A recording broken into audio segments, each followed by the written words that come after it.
இந்த மார்கழி மாதத்துலலாம் 4 மணி 5 மணிக்கெலாம் முழிப்பு வந்துச்சு. ஆனால் இப்போலாம் வந்து முழிப்பு வந்தாலும் ஏன்டா எழுந்திரிக்கிறோம் அப்படிங்கிற மாதிரியே இருக்குது. இன்னும் அலாரம்லாம் மாறவே இல்லை, அதே அலாரம் தான் இருக்குது. ஆனால் நம்ம எழுந்திரிக்கிற மனசு தான் எந்திரிக்க மாட்டேங்குது. காலையில் பயங்கர பனியாக இருக்குது, ஏன்டா எந்திரிக்கிறோம் அப்படிங்கிற மாதிரி தான் இருக்குது. ஆனால் மார்கழி மாதத்துலேயும் இவ்வளோ பனி தான் இருந்த மாதிரி இருந்துச்சு. ஆனால் அப்போ தெரியவே இல்லை. இப்போ வந்து அந்தளவுக்கு எந்திரிக்க மனசு இல்லை. இன்றைக்கி வெட்னஸ்டே 6 மணிக்கு தான் எழுந்திருந்தேன்.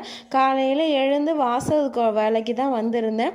சாணம் போட்டு எடுத்துகிட்டு வந்து நல்லா சாணத்தை நிறைய கரைச்சி போட்டுட்டு அதுக்கப்புறம் தான் கோலம் போட ஸ்டார்ட் பண்ணியிருந்தேன். இன்னும் கொஞ்ச நாள் தான் இந்த ரோடு வரப்போகுது. அது வரைக்கும் நம்ம வரைகிறதெல்லாம் வரைஞ்சி முடிச்சிருவோம் அப்படின்னு சொல்லிட்டு தான் காலையில் எழுந்து கொஞ்சம் பெரிய குளமாக போகலான்னு பார்த்தா சிக்கு குளம் நானாக ட்ரை பண்ணேன்ப்பா. இது வந்து எங்கேயும் பார்த்து நான் போடல, நானாக வந்து ட்ரை பண்ணியிருந்தேன். ஊரில் கலர்லாம் வச்சுட்டு வந்துட்டேன், இல்லைனா காலையிலேருந்து கலர் குளமாகவும் போடலாம். இந்த குளம் எப்படி இருக்குன்னு கமெண்டில் சொல்லுங்கள்.